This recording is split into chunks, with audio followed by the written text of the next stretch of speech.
Hello friends, welcome to lecture number 9 of unit number 4. Myself Nikul Jaiswal, lecturer in computer engineering, Sri KJ Polytechnic, Bharuch. Let's have a quick recap of our previous lecture. So in the previous lecture we have seen the implementation of various join. So we have seen the implementation of cross join. So the output of the cross join will be similar to a Cartesian product. After that we have seen the inner join. So equal join and non-equal join can be performed by using the inner join. After that we have seen the natural join. So in the natural join, if we want to perform the natural join of two tables, then one common attribute must be there to perform the natural join. After that we have seen the self join. So if we want to join a table with itself, then we will use the self join. After that we have seen the various outer joins. So in the outer join we have seen the left outer join, right outer join and full outer join. So in the left outer join, all the rows from the left table will be included in the output, and if we do not find any corresponding value from the right table, then null value will be put in. Similarly, outer join will be work and full outer join will be work. Now in today's lecture we will see the major topic of the SQL, that is subqueries. So let's start the discussion of subqueries. So a subquery is an SQL statement which appears inside another SQL statement. તો જ્યારે પણ આપણે સબક્વેરીની વાત કરીએ તો સબક્વેરીનો meaning શું થાય કે એક આપણે કોઈ ક્વેરી લખેલી છે અને એ જ ક્વેરીમાં આપણે કોઈ બીજી ક્વેરી લખીએ છીએ તો જે આપણે બીજી ક્વેરી લખીએ છીએ that will be called as a subquery. તો જ્યારે એવી રિક્વાયરમેન્ટ હોય કે એક ક્વેરીમાં આપણે બીજી ક્વેરી લખવાની થાય તો ઘણી બધી સિચ્યુએશન્સ એવી ક્રિએટ થશે કે જેમાં તમારે સબક્વેરીઝ યુઝ કરવી પડશે. સો whenever any SQL query is present in another SQL query, then this situation will be called as a subquery. So basic syntax will be we will write the query and જ્યારે પણ where clause આવે ત્યારે where, then column name, then operator અને એના પછી બ્રેકેટમાં આપણે subquery લખીએ છીએ. તો બેઝિકલી જ્યારે કમ્પેરિઝન આપણે કરવાની થાય છે ત્યારે આપણે સબક્વેરીનો યુઝ કરીએ છીએ. So this will be the basic syntax. We will write the where, then column name, then operator, and we will write the another query. So this query here, this query will be called as a subquery. So here a select statement appears as a part of where clause of some other SQL statement, and so it is referred as a subquery. So this query will be called as a subquery because it is present in another query. So the statement containing a subquery is called the parent and outer query. તો આ જે query છે, જે આગળની જે query છે whole query કે જેમાં subquery છે, so that will be called as a outer query or parent query, and the result of the parent query depend upon the result of the subquery. તો query execute કેવી રીતે થશે? First આ query execute થાય અને આનું જે result આવે છે that will be used in parent query. Clear? તો આ જે parent query નું result છે that will be dependent on the output of the subquery. So a subquery generally appears as a part of where clause in various SQL statements. A subquery is also referred as a nested query. તો subquery ને nested query પણ કહેવાય. There can be a chain of subqueries. એવું જરૂરી નથી કે એક જ ખાલી subquery હોય, chain of subqueries પણ હોઈ શકે. That means multiple subqueries પણ એક queryમાં હોઈ શકે. This means one parent contains subquery, this subquery can contain another subquery, and so on. So this will be called as a chain of subqueries. Types. So we have basically three types of subquery. First is single row subquery. That means the output of the subquery will be single row. Multiple row subquery. That means the output of the query will be a multiple rows. And multiple column subquery. That means the output of the subquery will contain the multiple columns. Rules. So we have certain rules to use the subquery. The first is subquery must be enclosed within the parenthesis. તો આપણે બ્રેકેટમાં જ subquery લખવાની છે. જ્યારે પણ આપણે subquery લખીએ ત્યારે એ subquery બ્રેકેટમાં જ હોવી જોઈએ. That is the major rule in while using the subquery. A subquery can have only one column in a select clause. તો જ્યારે આપણે select clauseમાં subquery use કરીએ ત્યારે એનું જે output આવે that must be a one column. An order by command cannot be used in subquery, although the main query can use the an order by. તો જ્યારે આપણે subquery use કરીએ છીએ ત્યારે જે subquery છે એટલે queryની અંદર જે query છે એ queryમાં ક્યારેય આપણે order by clause use કરી શકીએ નહીં. હા, પણ જે outer query છે, જે parent query છે એમાં આપણે subquery use કરી શકીએ. outer જે parent query છે એમાં આપણે order by use કરી શકીએ. જે ઇનર સબ ક્વેરી છે, જે ચાઇલ્ડ સબ ક્વેરી છે, એમાં ઓર્ડર બાય આપણે યુઝ કરી શકીએ નહીં. Subqueries that return more than one row can only be used with multiple value operators such as in operator.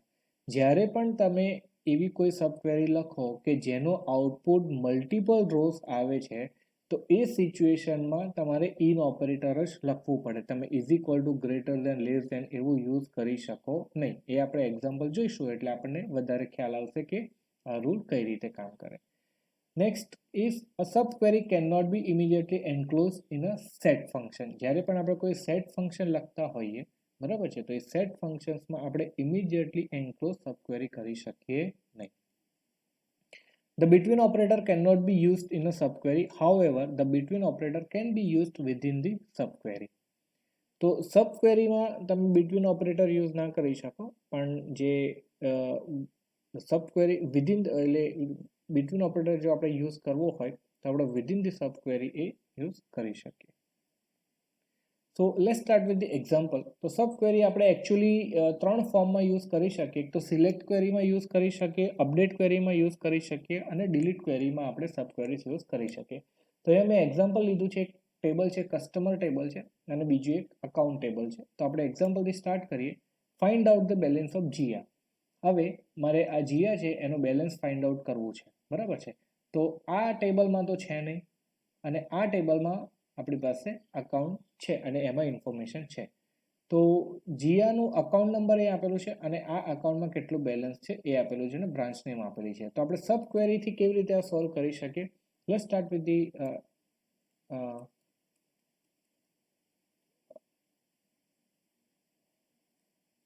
Just a second. તો આ આપણું ટેબલ છે અને અહીંયા આપણે ક્વેરી એક્ઝિક્યુટ કરીશું. તો આપણે કરવાનું શું છે કે find the balance of Jiya.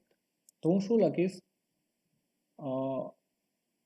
Select balance from account where account account number is equal to. હવે મારે અકાઉન્ટ નંબર જોઈએ છે જીયાનો, તો મને આ ટેબલમાંથી મળશે. તો કેવી રીતે લખીશ? Select account number from customer where name equal to Jiya. Clear? તો હવે આ જે ક્વેરી છે select balance from account where account number is equal to, હવે આનું જે આઉટપુટ છે that will be dependent on the output of this query. તો આ જે ક્વેરી છે this will be called as a sub query. કેમ? કારણ કે આપણે ક્વેરીની અંદર બીજી ક્વેરી યુઝ કરી છે. ક્લિયર? તો આનું આઉટપુટ શું આવશે? Select account number from customer where name is equal to Jiya. તો આનું આઉટપુટ શું આવશે? The output of this will be જીયાનો account number. So output will be A02. હવે ફૂલ ક્વેરી કેવી રીતે થશે? Select balance from account where account number is equal to A02. બરાબર છે? તો અહીંયાથી આપણને મળી જશે A02 નું બેલેન્સ. તો એમાં કેવી રીતે લખી છે? Select balance from account where account number is equal to, અને અહીંયા મને ખબર નથી એટલે મેં સબ ક્વેરી લખી છે. હું એન્ટર. તો if I press the enter, the answer will be 6000. Clear? So this is how the subquery can be performed. Let's start. તો આ તમે જોઈ શકો છો select balance from account where account number is equal to select a number from customer where name is equal to Jiya. Let's start with the next example. Find out balance of Riya. તો જે is equal to operator use કર્યું છે એની જગ્યાએ મારે બીજો operator use કરવું હોય તો હું ઇન ઓપરેટર યુઝ કરી શકું. ઇન રિયા તો પણ તમને મળશે. બરાબર છે? હવે તમે જોઈ શકો છો અહીંયા કે રિયાના બે એકાઉન્ટ છે. ક્લિયર? A01 અને A05. હવે A01 નું બેલેન્સ 5000 છે, A05 નું 9000 છે. હવે જો અહીંયા is equal to operator use કરું, લેટ સપોઝ કે આપણે ઇઝ ઇક્વલ ટુ યુઝ કરીએ છીએ, તો હવે આનું આઉટપુટ કેવી રીતે આવશે? કે પહેલા તો તમે જો select account number from customer where name is equal to Riya. બરાબર છે? તો આનું આઉટપુટ શું આવશે? A01 અને A05. તો હવે આપણે એવી ક્વેરી લખી શકીએ કે select balance from account where a number is equal to A01 A05. એવું લખી શકીએ? ના લખી શકીએ. બરાબર છે? એટલે અહીંયા એરર આવે છે. એટલે અહીં આવે છે single row subquery returns more than one row. એટલે આ જે સબ ક્વેરી છે એનું return more than one row છે, એક રો નથી અને બે રો રિટર્નમાં આવે છે. ફર્સ્ટ ઇઝ A01 અને A05. તો જ્યારે આપણી પાસે એવું મલ્ટી રો સબ ક્વેરી હોય તો એમાં આપણે ઇઝ ઇક્વલ ટુની જગ્યાએ આપણે ઇન ઓપરેટર યુઝ કરીશું. ઇન ઓપરેટર વિશે બધાને ખબર જ હશે કે જ્યારે મલ્ટિપલ આપણે ઇનપુટ હોય તો એના માટે આપણે ઇન ઓપરેટર યુઝ કરીએ છીએ. એટલે અહીંયા 5000 અને 9000 તમને મળે છે. Clear? So select balance from account where account number is in, સિલેક્ટ a number from customer where name is equal to Riya. Now next is find out the name of customer with highest balance. હવે આપણે એવા કસ્ટમરનું નામ જોઈએ છે કે જેનું balance highest હોય. તો એ આપણે ક્વેરી કઈ રીતે લખીશું? તો મારે તો પહેલા આઉટપુટમાં શું જોઈએ છે એ જોવાનું. તો અહીંયા તમે જોઈ શકો છો કે find out the name of customer, એટલે આપણે નેમ જોઈએ છે એટલે આપણે શું લખીશું? Select name from customer where account number is equal to. હવે કયો અકાઉન્ટ નંબર આપણે જોઈએ છે? કે મેક્સિમમ બેલેન્સ હોય એનો. તો હું ક્વેરી કેવી રીતે લખીશ? Select a number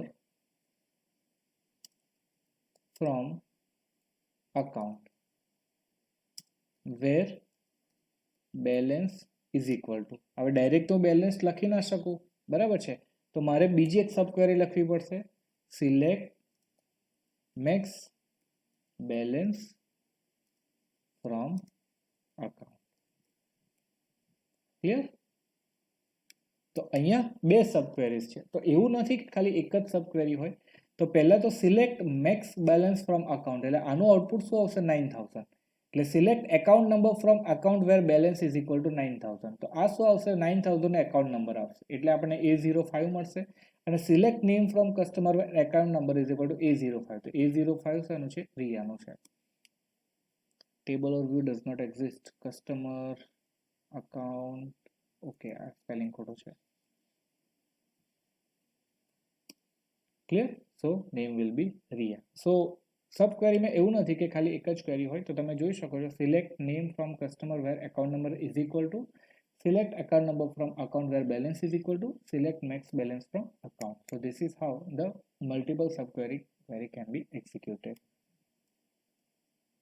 Next is find out name of customer with balance is greater than average balance. તો આપણે એવા કસ્ટમરના નેમ જોઈએ છે કે જેનું બેલેન્સ એવરેજ બેલેન્સ કરતાં વધારે હોય. તો આપણે કેવી રીતે લખીશું? Select name from customer where account number in. Multiple હોઈ શકે છે, બરાબર છે? એટલે આપણે ઇન ઓપરેટર લખીશું. સિલેક્ટ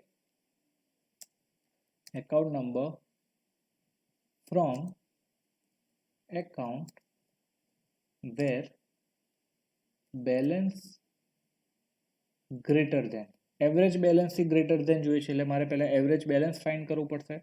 તો select AVG balance from account. Clear? So Nisha and Riya. તો select average balance from account will identify the average balance. અને અહીંયા મેં લખ્યું છે select account number from account where balance is greater than average balance. અને જે account number આવશે એમાંથી આપણને કસ્ટમરનો નેમ મળશે. Clear? So this is the query. Select name from customer where account number in, select account number from account where balance is greater than, select average balance from account. So this was all about the select statement. Now let's start with the example of update. તો આપણે સબ query અપડેટમાં પણ use કરી શકીએ છીએ. હવે એ છે add interest of 10% with balance greater than average balance. તો જેનું બેલેન્સ એવરેજ બેલેન્સ કરતાં વધારે હોય તેમાં 10% આપણે ઇન્ટરેસ્ટ આપવાનો છે. તો આપણે કઈ રીતે આપીશું? તો આપણે ઇન્ટરેસ્ટ અપડેટ કરવા માટે we will use the update query. So update ટેબલનું નામ લખવાનું છે account set balance is equal to, શું કરવાનું છે મારે? 10% ઇન્ક્રીમેન્ટ કરવાનું છે. તો બેલેન્સ પ્લસ બેલેન્સ ઇન્ટુ 0.1, બરાબર છે, તો આ ઇન્ક્રીમેન્ટ થઈ ગયું. Clear? Update account set balance is equal to this, પણ કોનું? Where balance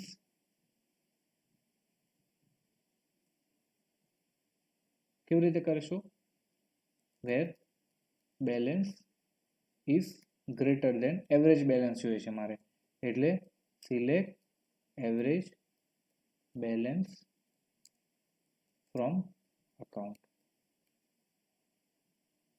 clear? So 2 rows updated. હવે આપણે જોઈએ select star from account, select star. તો તમે જોશો કે અહીંયા 8000 ની જગ્યાએ 8800 થઈ ગયું અને 9000 ની જગ્યાએ 9900. એટલે ક્વેરી કેવી રીતે લખી હતી આપણે? Update account set balance is equal two balance, આ ઇન્ક્રીમેન્ટનું. ક્યારે બેલેન્સ ઇન્ક્રીમેન્ટ કરવાનું છે? જો એવરેજ બેલેન્સ કરતાં વધારે હોય તો. So this will be our sub query in the account. Clear? Now next is sub query in delete. તો આપણે ડિલીટમાં પણ સબ ક્વેરી યુઝ કરી શકીએ. તો delete customer information from VVN branch. તો વિદ્યાનગર બ્રાન્ચમાં જેના અકાઉન્ટ હોય એની ઇન્ફોર્મેશન આપણે ડિલીટ કરવાની છે. તો ઇન્ફોર્મેશન અહીંયાથી ડિલીટ કરવાની છે જેને VVN બ્રાન્ચ હોય. તો ક્વેરી કેવી રીતે થશે? Delete from customer where account number in, select account number from account number account where balance be name is equal to VVN. તો આપણે જોઈએ કેવી રીતે એક્ઝિક્યુટ કરીશું એને. delete customer where account number is equal to, બરાબર છે, VVN બ્રાન્ચનું લખવાનું છે. તો આપણે શું લખીશું? ઇઝ ઇક્વલ ટુ નહીં લખાય, કારણ કે વધારે આઉટપુટ હશે.